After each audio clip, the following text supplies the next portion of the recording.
क्रिकेटचं स्टेडियम आणि प्रेताच्या आधीच माणसं जाऊन बसू लागले आहे ना. श्रद्धांजलीच्या नावावर भाषणं देऊ राहिले आणि काही गर्दीचा फायदा घेऊन आपल्या पक्षाचा प्रचार करायला लागले. असाच एक भाजपचा नेता वरून बोलायला लागला त्यांच्याबद्दल.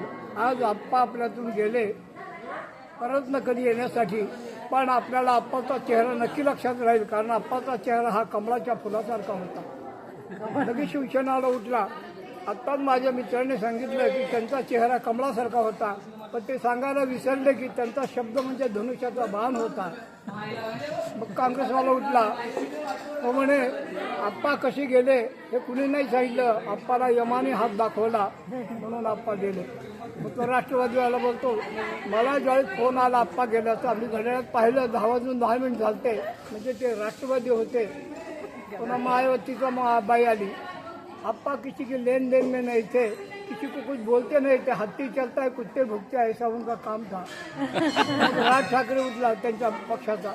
मग तो बोलला, अरे आपण कुठं आलो, आपलं भान ठेवायला पाहिजे, आपण स्मशानभूमीत आलेलो आहे आणि आप्पा गेले का माणसाला एक दिवस जावंच लागणार आहे.